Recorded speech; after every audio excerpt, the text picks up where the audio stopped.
resilient leader. And of course, the support network. You need to have a reliable support network within the work environment and beyond, right? Not necessarily within your company, to be able to. I completely agree with you. Well said.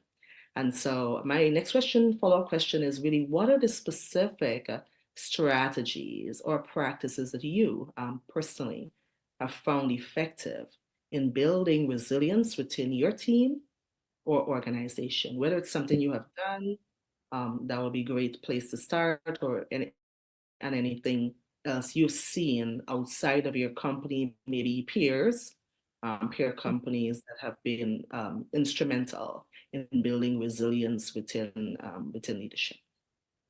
I think it's really important to offer to younger generations some of the mentorship opportunities.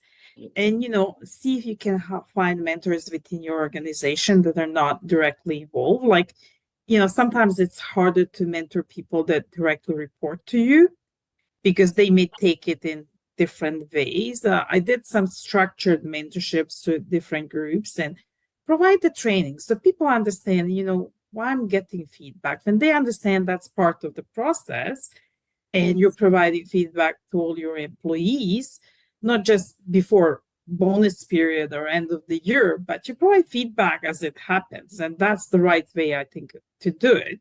If you're something good or bad, provide the feedback right away, because then you have the most effect. Versus when you wait and it's afterwards, like, it just may be lost opportunity, I would say. Yeah. Absolutely right. And the messaging, you may forget part of it or whatever. It's definitely That's not correct.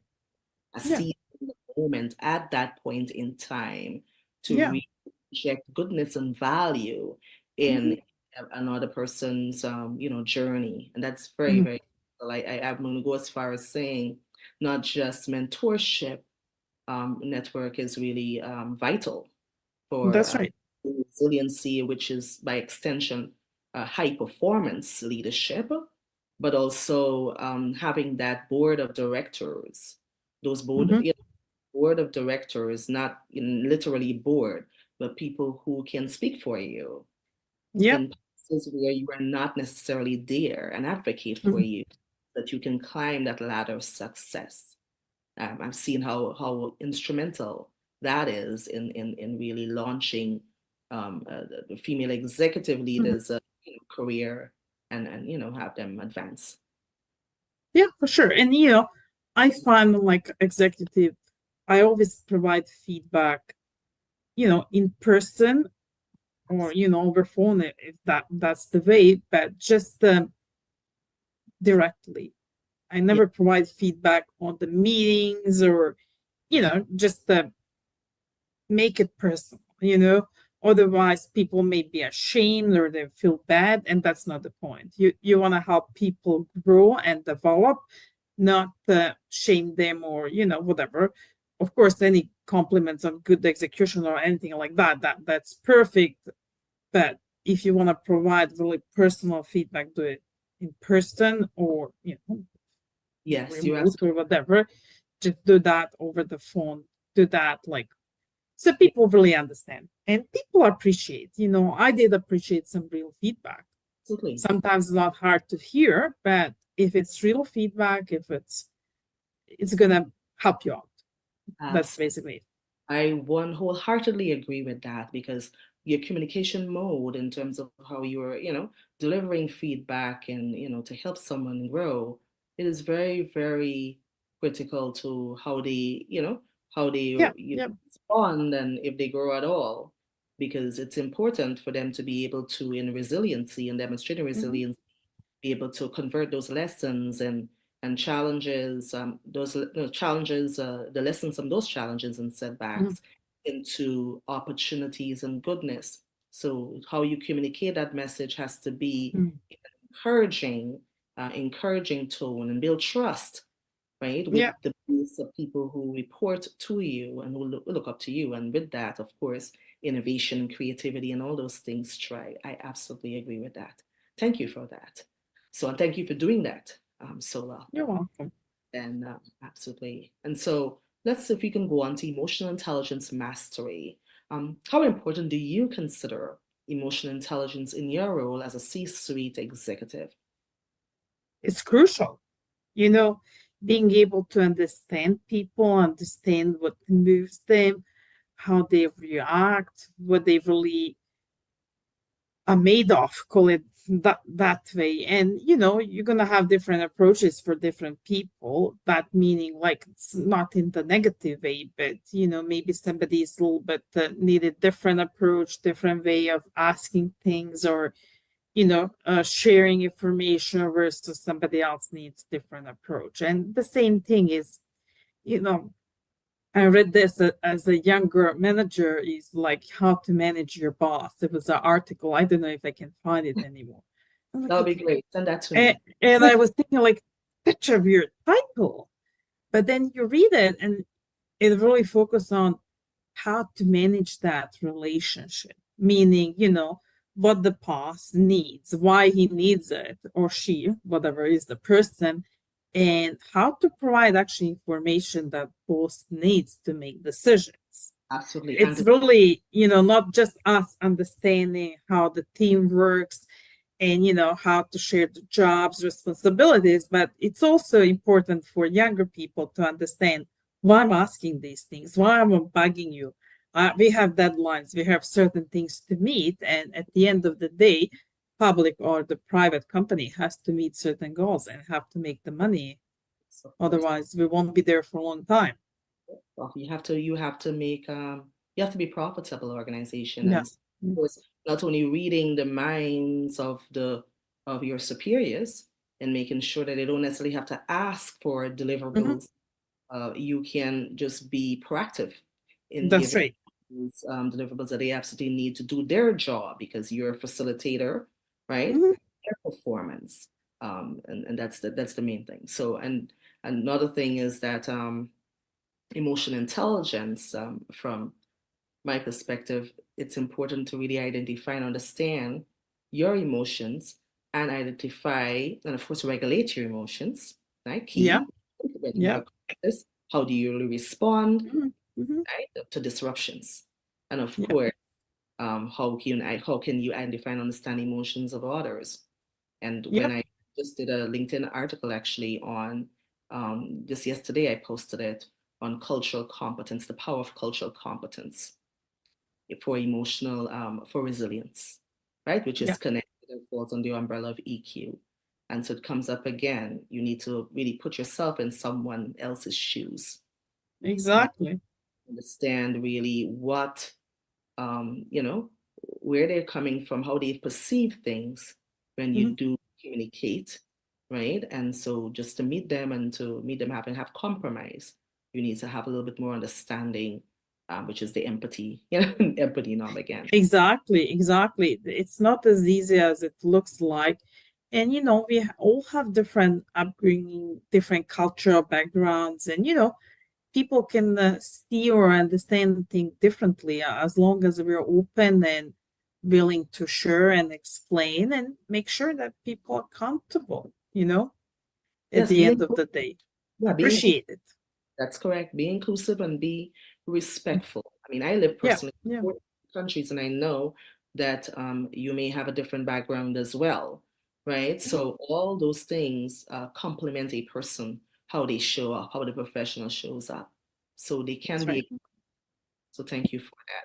So have you personally engaged in any training or development programs to enhance your emotional intelligence? I have had some trainings before, quite a bit actually, on the leadership, management, emotional intelligence, some really excellent courses. I wouldn't like to advertise certain groups, but yeah, I had the training, I had that benefit, and that actually helped me out develop myself as a person and as a leader. Okay, wonderful. And those trainings were specific to EQ, right? It wasn't like another topic and this EQ just happened to be. Okay. As a EQ and also as the leadership skills. So it's something people don't really realize that until you get to that position is different leadership skill set versus management skill set. Of course. Because as a manager, you still manage people and the projects, and then you count on the timelines versus as the leader is building that trust and responsibilities and the matrix down within the workforce that they can manage the projects and everything else, and you're just leading them in certain directions. So it's a different skill set. You kind of have to stand back and, trust the team and the people to do the right things. Yes, build trust and camaraderie. That's right. Yes. Really important for success, and of course, have that respect and create an environment where people on your team would be willing to take a risk, educated risk taking, right? Yep. For excellent results, and be comfortable doing that for you because you're a high caliber leader, you're a resilient leader. So definitely well said. So, but have you personally led any training and development programs for emotional intelligence, advancement within your work environment? Have you done that before? And how would that? I haven't done that per se myself, that I led the training, but yes, I mean, I practice that in the real life with the teams, different teams. Okay, and do you say, just as a follow-up, do you say, how can you say that has influenced your leadership style Yes. Okay, has it significantly influenced your leadership style when you did take those EQ trainings? Yes, for sure. It just makes you more sensitive to things, to be honest, and more inclusive and more understanding, and trying, when you make these big decisions, make them thinking about, okay, how this is going to be perceived. Maybe I should take different approach, or put this a bit different, look at that a bit different, that kind of stuff. Yes, absolutely. More of a servant style leadership and taking into account how it's received when changes. That's right. In the organization. Well said. Thank you. And so let's move on to navigating difficult conversations. If you can share with me any experience, in your experience, what types of difficult conversations often arise in your role as a C-suite executive, if you can. Well, difficult conversations, many different types. Sometimes, have to provide the feedback to people saying, okay, well, this wasn't really done very well, and, explain why and give them opportunity to say, because, as I said, we always see certain things. We may not understand all the consequences, and then explain them. This is not good because this, and that, doing this, you're actually impacting safety, or you're impacting the environment, maybe you're impacting your team, or impacting operational goals. So try for people to understand what you're actually trying to say and what's the impact of doing certain things. Absolutely. And then give them opportunity to really say what they have to say, and maybe it's misunderstanding, but mostly when you notice this kind of things, it's certain behavior, and then help them out, maybe talk with the HR sometimes, and even certain conditions, you may have to terminate people, and those are really, really difficult things to do. Sometimes it is because you're downsizing, your operation is going through the changes, or sometimes is, in the mining industry, it's just reality. The mines come to close, and you have to let go good people, and it's never easy. Yes, it requires making some really difficult, some hard decisions. Yeah. Or behavior, like you said. Those are just typical difficult conversations that tend to come up in the business landscape, and irrespective of whatever industry you're in, right? Yeah. There. Thank you for that. So, are there any specific strategies or techniques you utilize to ensure effective communication and resolution during difficult conversations? Just be neutral as possible and as respectful as possible in these kind of situations, and give other party opportunity to kind of provide the feedback, explain what happened from their side of the view, and